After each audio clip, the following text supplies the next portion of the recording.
Olá pessoal, boa tarde, paz do Senhor Jesus a todos que me acompanham aqui nas redes sociais. Meu nome é Félix Silva, estou passando por aqui para deixar uma breve reflexão. E a reflexão que eu gostaria de deixar hoje para a nossa meditação encontra-se no texto de Atos, capítulo de número 6, versículo 1, que diz assim: Naqueles dias, aumentando o número dos discípulos, houve murmuração dos helenistas contra os hebreus, porque as viúvas deles estavam sendo esquecidas na distribuição diária. Esse capítulo de número 6 de Atos dos Apóstolos, ele vem nos mostrar um dos relatos do início da igreja primitiva.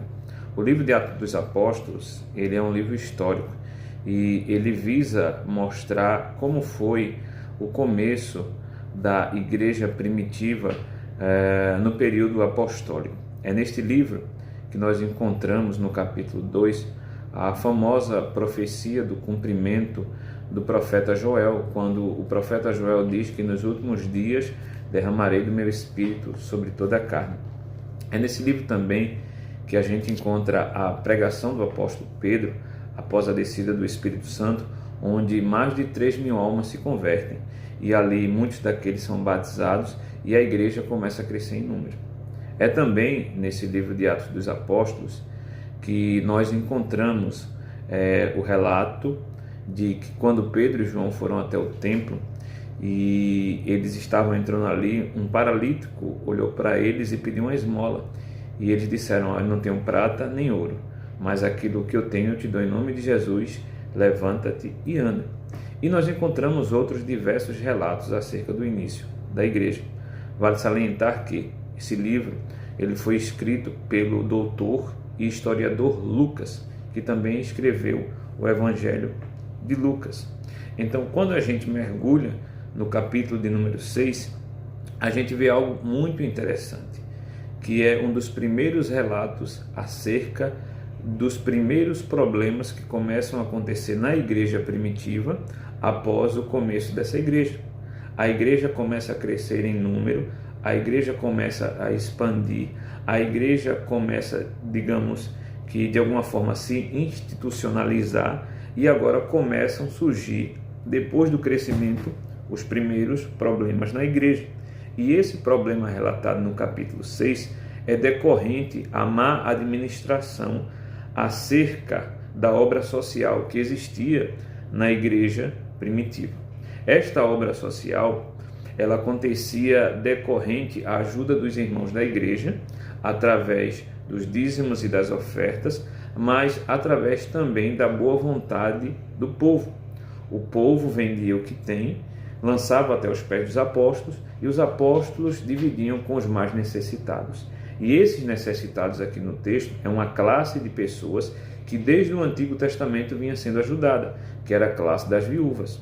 Eu acredito que os irmãos que estão aí do outro lado devem lembrar muito bem que no Antigo Testamento existiam 3 classes que eram ajudadas pela obra social da igreja através dos dízimos e das ofertas, que era a classe do estrangeiro, a classe dos órfãos e também as viúvas. E é justamente essas viúvas aqui que estão sendo esquecidas. Não todas as viúvas, mas as viúvas, como vai mostrar o texto, as viúvas helenistas. Os gregos estavam esquecendo de repartir uma parte da obra social com essas viúvas que faziam parte daquela igreja. Provavelmente estava havendo essa má administração por conta de algum preconceito, já que os judeus, eles eram judeus de nascença e aquelas viúvas helenistas ou gregas eram considerados pelos judeus como gentios. Então, provavelmente, esse problema surge desse preconceito racial ou de qualquer outra forma. Nós sabemos que estava acontecendo um problema na igreja primitiva. Depois do crescimento da igreja, depois da conversão de mais de 3.000 almas, depois de vários batismos que aconteceram na igreja, tudo ia bem, tudo ia lindo, tudo ia florescendo, mas de repente começam a surgir os primeiros problemas. E é aqui justamente que eu gostaria de trazer uma aplicação para você que está do outro lado assistindo esse vídeo. A igreja sempre teve problema e sempre terá problemas, porque a igreja instituição, ela é constituída por homens falhos, fracos, embora convertidos, mas ainda continuam sendo pecadores, e pecadores são falhos. E aqui no texto a gente já vê claramente esse primeiro problema acontecendo. Então, eu gostaria de dizer para você do outro lado que não se assuste. Independente da igreja que você faça parte, na sua igreja sempre terá problemas, sempre terá demandas a serem cumpridas, sempre terá algum probleminha ou outro aqui, pode ser num grupo, pode ser na liderança local, pode ser por parte da membresia, mas sempre vai ter problemas, porque a nossa vida só vai parar de ter problema quando nós morremos. Enquanto nós estivermos aqui na terra, nós sempre teremos problema. Agora, esses problemas não podem ser o suficiente ou não podem ser o motivo de nós nos entristecermos com a igreja local e abandonarmos a nossa igreja local e virarmos desigrejados. Como você que está aí do outro lado sabe muito bem, o movimento desigrejado, ele cresce a cada dia no mundo, não é somente no Brasil, é no mundo. No Brasil já são mais de 6 milhões de desigrejados. E quem são eles? São pessoas que um dia passaram por algum problema na igreja, tiveram algum problema, alguma decepção e resolveram sair da igreja e não mais frequentar nenhuma igreja evangélica. Mas mesmo assim, essas pessoas se dizem crentes, salvas em Jesus Cristo, mas não querem ir para a igreja. Todavia, a Bíblia diz que quem é salvo faz parte da comunhão do santo. A Bíblia diz que quem é salvo comunga na igreja local. Como é que uma pessoa ela vai poder tomar ceia, se batizar, participar do louvor na comunidade, se ela não faz parte da igreja local? Aí você pode até estar perguntando, mas a igreja, a instituição, salva? Não. Mas eu posso afirmar com toda certeza que uma pessoa salva, ela sente o desejo de estar comungando ou participando de uma igreja local. A igreja, a instituição, não salva. Mas o salvo, ele sempre deseja de comungar com os irmãos, de participar com os irmãos nos cultos. Se a pessoa não sente mais o desejo de congregar numa igreja local, é porque provavelmente aquela pessoa já está morrendo espiritualmente.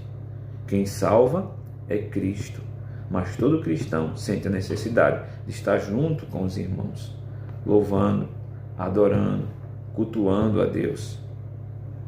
Aí você pode até dizer, mas eu estou nessa situação. O meu conselho para você é: volte para a igreja o mais rápido possível. Não deixe a igreja. Alguns dizem, não, mas eu sou a igreja. Não, a Bíblia não diz isso em momento nenhum. A Bíblia diz que nós somos membros do corpo de Cristo. A igreja, ela só está presente quando todos os membros estão reunidos. É por isso que Paulo vai dizer que cada membro precisa do outro membro, porque junto todos os membros formam a igreja, na qual o cabeça é Cristo. Então, quando eu estou sozinho, eu sou apenas um membro. E eu não sei se vocês lembram, mas um membro não pode sobreviver fora do corpo. Quer ver um exemplo? Tente torar um membro do seu corpo. Ele não vai sobreviver. Ele não vai ter vida própria. Ele pode durar até alguns minutos, mas em seguida ele vai morrer. É essa metáfora que Paulo está usando para tentar falar da igreja. Nós somos membros e nós devemos estar ligados ao corpo de Cristo, que é a igreja reunida. Se nós não estamos ligados à igreja de Cristo, que são todos os membros reunidos, nós vamos morrendo espiritualmente a cada dia. Então, que nessa tarde você possa refletir. Se você está distante do corpo de Cristo, que é a igreja local, independente da sua placa denominacional, volte a congregar na igreja local. Se você teve alguma decepção, saiba de uma coisa: Cristo jamais pode lhe decepcionar. Você pode ter se decepcionado até mesmo com homens, mas não com Cristo. Então volte para a igreja de Cristo.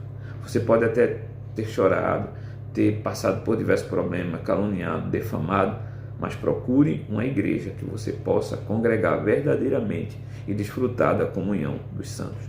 Não se afaste da igreja local. Não se afaste do corpo de Cristo. Volte para Cristo, fazendo parte de uma igreja local. E que Deus abençoe.